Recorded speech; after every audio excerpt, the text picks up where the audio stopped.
Welcome back, ladies and gentlemen, boys and girls, and to the new viewers. This is the Scharnhorst channel. I'm Scharnhorst, your host, and today we're gonna react to a video of a YouTuber called Potato Quality about the German World War II Tier 7 battleship or battle cruiser called the Scharnhorst.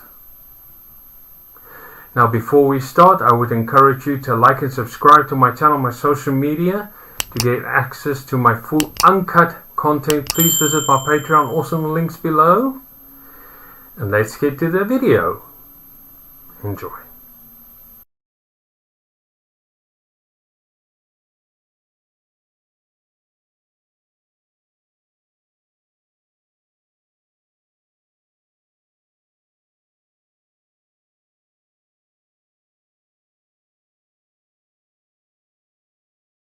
Oh my goodness, we get 7. What was this game? You know, Scharn might still be the most fun you can have in this game, bro. This ship is crazy. Hey guys, welcome back to World of Warships. Today we're playing one of the most fun ships in the entire game, Scharnhorst. Even all these years later, it's still an absolute beast and one of my favorites to play if I'm not having a great day to just go brawl at mid-tier. Yes, mid-tier is very important here as people tend to play pretty far back in high tier these days, meaning this sort of close range brawler playstyle not going to work out so well. We also find at higher tier, we don't have the speed and maneuverability of a Scharnhorst, let alone this threefold threat between the main guns being reasonably accurate and having decent secondaries and torpedoes. A lot of the time, you become this slower, tankier, clunkier battleship, or you lose a lot of the armor of this Scharnhorst at its tier. So I find it to be very unique, actually, and extremely fun. If you're interested, we're playing the B variant, which is on sale right now, but of course you should go for the Scharnhorst 43, which is available for coal, completely for free just by playing the game. Now let's talk about how you should be playing a ship like this one for the most fun. Of course, pushing is ideal, but there's a lot to stop you from pushing these days. In this one, I was thinking about where the majority of the enemy team was. Pushing around a corner on 3 enemy ships is possible in a Scharnhorst. It is that good in a brawl. However, it's not possible if most of the enemy team was coming to this flank. On this map, it tends to play more towards the C and D caps. And by the time we got to this corner, I noticed most of the enemy team was over there. This is something you really need to think about when you're playing these brawling ships. And we're also keeping ourselves angled to the 2 battleships on this flank, trying to focus down the cruiser, who can potentially burst us down.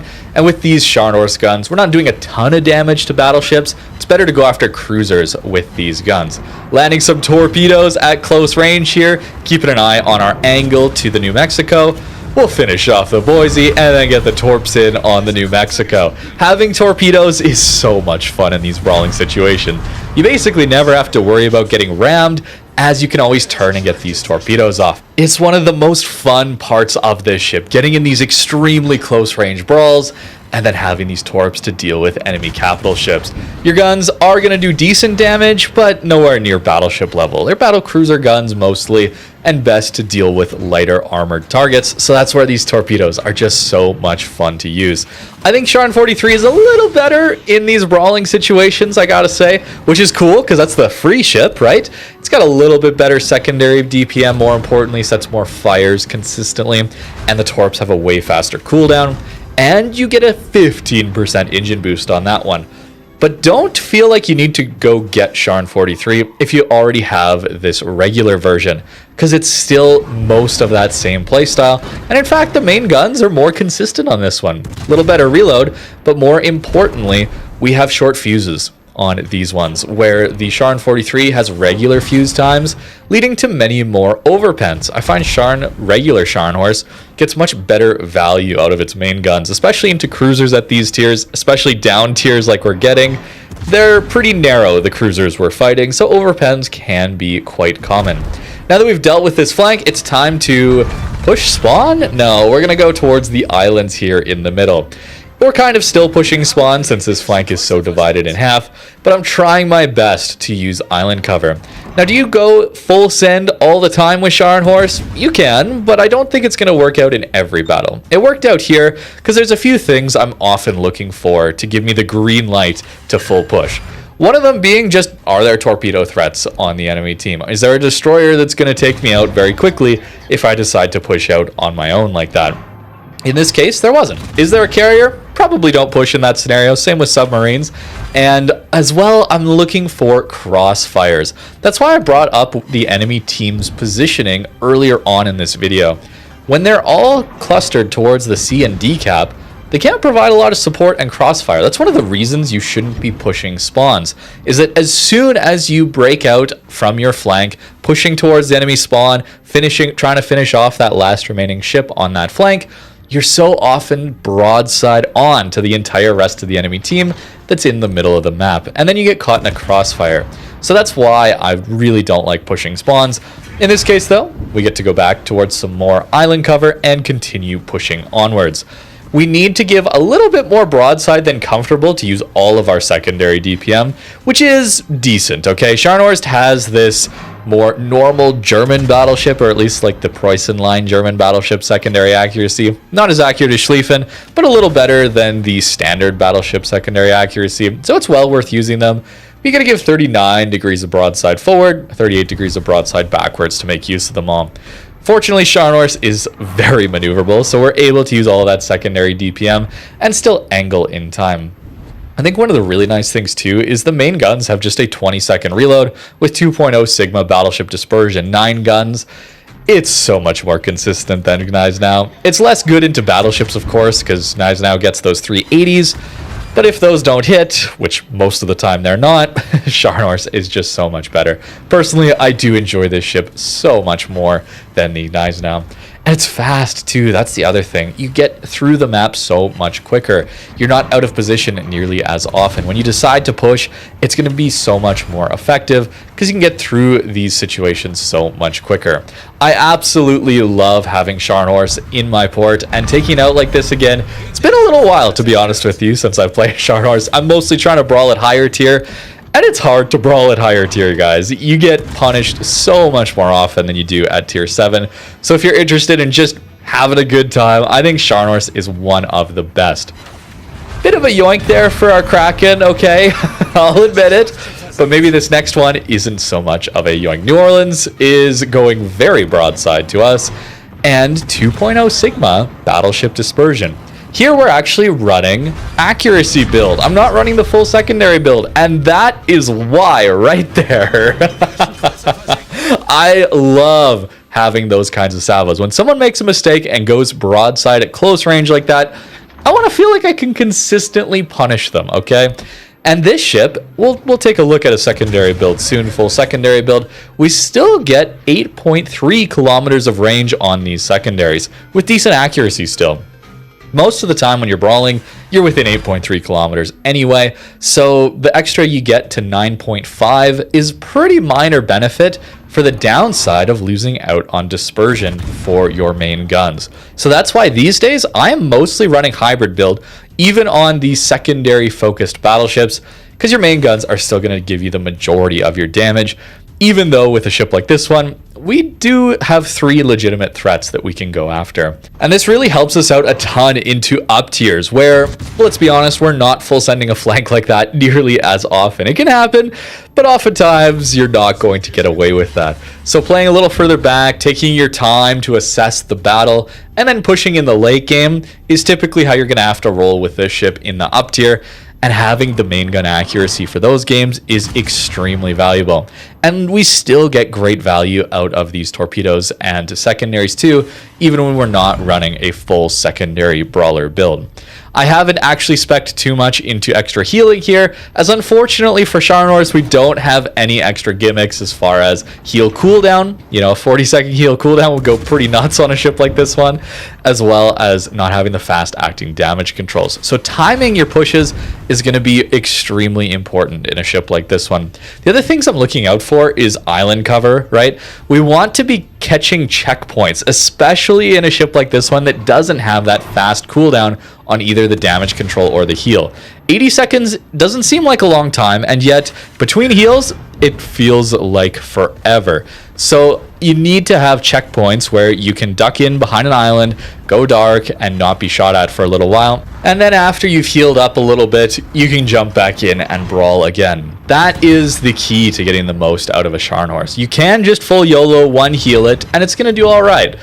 But if you want to get the most out of this ship, you need to find ways of surviving longer at these closer ranges. Excellent work by the main guns in this one. This is another great reason to go for the main gun build. Even in brawls, having your main guns do this much damage is really, really nice. And we'll collect our 7th kill, 200k damage in this one. Yeah, I had a pretty good time with Scharnhorst playing this battle. It doesn't always look like this for me. Okay, I played many more games, and some of the up tiers were a little bit hard to deal with. Certainly double carrier games are very difficult for this ship as it doesn't have the best AA. What we also don't have is a Hydro, okay? And this is going to rely a lot on your intuition. This battle is a full up tier. Look at how long we've been in this battle for a minute, okay?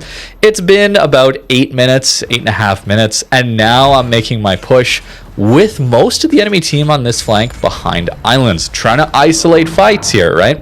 We're also running the full secondary build, so we're getting at 9.5 kilometers of range. But already this Wu Jing is well within the hybrid build range, which is, again, why I like that one so much more these days. It also results in a little bit better consistency out of those main guns. But trying to isolate fights like this, right? There is a Los Andes in the middle, but our team is kind of steamrolled through that one. But this is what I'm looking for. Opportunities to push, using islands as checkpoints, isolating 1v1s, and then trying to deal with torps is very difficult. Enemy Scharnhorst 43, our counterpart with like a 45-second reload on its torpedoes. Kind of insane. Our reload is still respectable at 68 seconds. But that's another reason Scharn 43 is a little more fun. You get the ridiculous near Vermont level reload on torpedoes alongside having an engine boost to make you go so much quicker. It's like 180-second duration base on that thing for 15% better engine power is wild and really, really fun. But here we're going to try to predict his torpedo pattern, right? Scharnhorst is going to go broadside for his torpedoes to go after us. Our turtleback going to help us survive these broadside salvos. And yes, we're going to predict those torps very well. Getting into these brawling situations, you do need to think about when the enemy ship is torping you and try your best to just get out of the way. Try to be unpredictable, right? That's another thing here. It's very obvious what this enemy Scharnhorst is trying to do here. And especially when we're brawling, predictability is often going to result in us eating a lot of torpedoes. No Hydro does make this harder, but learning this intuition of when you're getting torped at, and when perhaps there's an enemy destroyer that hasn't been spotted that could be torping at you, Scharnhorst is very quick and very maneuverable. So there's no harm in playing with your rudder and speed during these brawls, but also when you're crossing over major choke points. These are the kind of things to look out for. We're going to help take out the Scharnhorst 43. There's his extra torpedoes. Another reason that we decided to kite from that Scharn 43. I'm not too worried about a ram necessarily, but I didn't want to take an easy torpedo trade, and having that turtleback at close range is extremely useful for avoiding those situations. I just love how many options I have at closer ranges to deal with enemy ships, and I really have a good time with Scharnhorst like that. Here in the middle of two brothers, you know I had to include one. If I get this opportunity, I have to try it, right? Enemy Königsberg broadside, and I've been talking up the main guns, and then they go and do that on me. It's still battleship dispersion, okay? You're gonna get trolled from time to time, but pretty obvious torpedoes, right? I see a lot of people full sending their way through the middle choke point here, and I want to put forth that you're way better off sitting in the channel here, applying just a little pressure here and there. You're going to distract so many of the enemy team, or if you don't, then you can poke your nose out a little bit here and there, but we're distracting more than enough of the enemy team that I don't want to push out any further. The torp threat is a little too much here, as well as getting shot at by multiple ships gets you killed a lot sooner, okay? We want to isolate those fights as much as we can. So waiting here tends to work out a little better, even in a ship like Scharnhorst where we want to be on the move. It's maneuverable enough, it's got decent armor when we're maneuvering and dodging shells. That's where it's at its best, but we can still play this more stationary role on islands. Doesn't have to be necessarily the middle channel of Two Brothers. It can be any of these islands close to cap zones, things like that a lot of radar cruisers want to go to. Scharnhorst can apply a lot of pressure to these spots and slowly reverse in and out of taking fire, firing at the enemy team, and then ducking back into cover when you need to heal. And that is going to keep you alive a lot longer towards the late game when maybe that pushing opportunity does open up a little bit easier. But also it may make the enemy team make a few mistakes when they're trying to get that torp angle on you or finally try and get a massive salvo into you. They might over push to try and greed some damage into you. Scharnhorst may not have a hydro, but we do have a spotter plane here, allowing us to get some plane spotting and know where that enemy Koningsberg is. That's the main threat here, is those torpedoes. We nearly finished him off with that first salvo or second salvo into him. And now that the torps have passed, we know he's kind of tucked in behind a cove. Now I'm willing to start thinking about pushing. It's patience, okay? A lot of brawling is patience, and it's difficult, okay? Because I know you want to get in there and have that fun right away. It's not always going to let you have that fun right away. A little bit of patience goes a long way. We've dealt with the torpedo threat. Now it's just a Dunkirk here. Perhaps the Flint could be a threat later on, but we haven't seen him for a little while. It's definitely time to push at this point. But it took me a while. I went to the channel right away, and we still are like 7.5 minutes into this battle.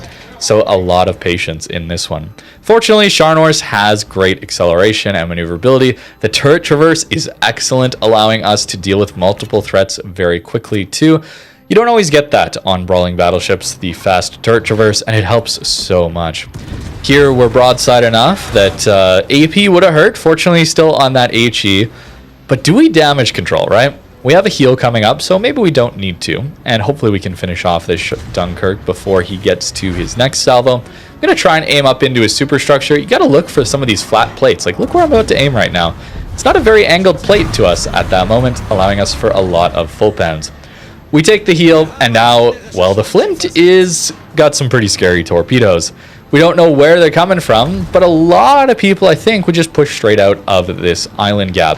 Instead, we're going to go between the Dunkirk and the island here, potentially letting us deal with some torpedoes by letting them hit the Dunkirk instead of us.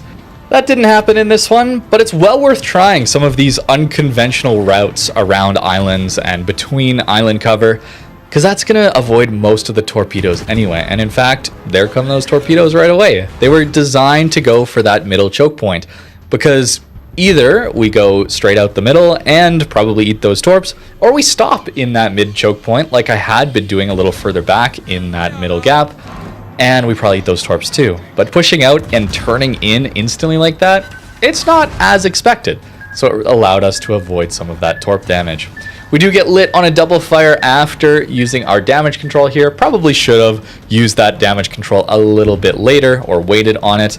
But instead, we are going to burn out. The torps will get the Flint, though, and that was an absolutely excellent brawl coming through the middle of Two Brothers. There is so much fun to be had with Scharnhorst. Just not playing high tier opens up the game so much for some of these pushing, more fun, brawling plays. So if you're like me, maybe give your Scharnhorst a go, and hope you get the tier 7 matchmaker, because tier 9 is harder. You got to be a little more patient, but you can make it work still. It may not be meta-defining or as powerful as it once was relative to its competition, but I was really glad to see Scharnhorst performing so well today. And overall, just having a blast in this ship again. Tier 7 seems to be a great tier to play. Tier 9s get up-tiered so often into super ships that I didn't see as many of those full up-tiers. That results in a lot more fun games. Tier 8s are manageable to deal with in Scharnhorst, especially because it's a tier 7 battleship that has 50 millimeters of deck armor and 45 upper belt. So many of the battleships at this tier only get 26 everywhere. That means they're overmatched by all the battleships that they're facing. It's really difficult to play them. Scharnhorst still has so much extra armor. And yeah, we do have a larger superstructure, kind of that typical German weakness on some of these brawling battleships. It's so much faster and more maneuverable than the standard German brawling battleships that a lot of the time people are going to be missing this superstructure anyway. Concealment's alright. Our AA is rather terrible, I would say, but having these torps and secondaries is just so much fun. I really would recommend you try out the hybrid build here, getting yourself that 8.3 kilometers of range. That's still really good secondary range. 9.5 is great, but you give up a lot of consistency on the main guns, and I found that to be not worth the trade-off these days. Certainly 2.0 Sigma Battleship Dispersion on these 283s works great, into cruisers in particular. DHE does okay, but we're running IFHE on this build, resulting in not the best fire chance, and the alpha damage is not amazing either, so I stuck with AP most of the time.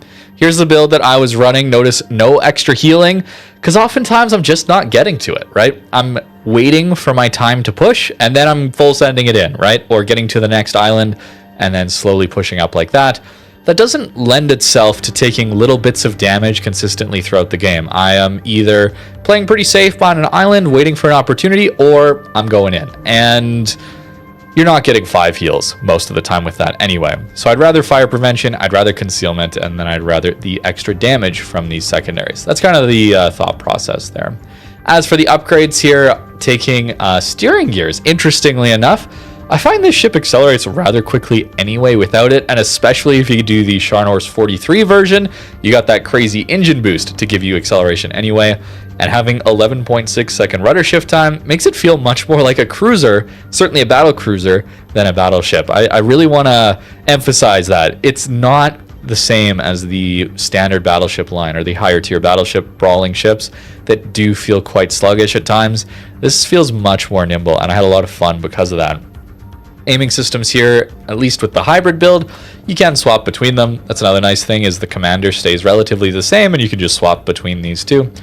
I was still running auxiliary armaments. Probably should have gone at either main armaments mod or even damage control party mod, since we no longer have to worry about the secondaries and torpedoes being permanently destroyed. That is so nice, especially for the torps.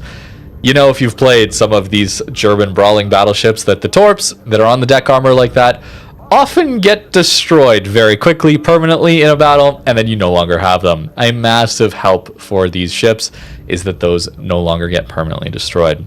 It's a really fun ship. You guys probably do that, but this is your reminder that Scharnhorst is still excellent here in 2025. It's not so power crept. Maybe that's just down to being mid-tier. We haven't seen quite so much power creep down there, and so that allows Scharnhorst to still shine in 2025. Let me know what you think in the comments down below. Thank you very much for watching, and have a great rest of your day. So that was the review by Potato Quality regarding the German World War II Tier 7 battleship or battlecruiser called the Scharnhorst. I really enjoyed it. Ever since I've played World of Warships many years ago, the Scharnhorst has been my favorite ship throughout the entire game. I mean, look at what Potato Quality has said about this ship. The armor, the secondary guns, the main guns, the torpedoes, the speed, the maneuverability, everything works, but unfortunately the anti-aircraft guns is a letdown. Nevertheless, this ship is a must-have. Just a bit of World War II trivia for you. The Scharnhorst was the most successful ship throughout World War II for the German side. That being said, if you liked this video, please give it a thumbs up. Please subscribe to my channel, my social media. What I have to offer you at my Patreon are cartoons, movies and TV shows. If you want me to react to any other videos, music, etc., please leave a comment down below. You know where to reach me. And a word of wisdom for today. Like this saying goes for trucks, keep on trucking. For ships, keep her on an even keel. Have a blessed day further, and I'll see you next time. Goodbye.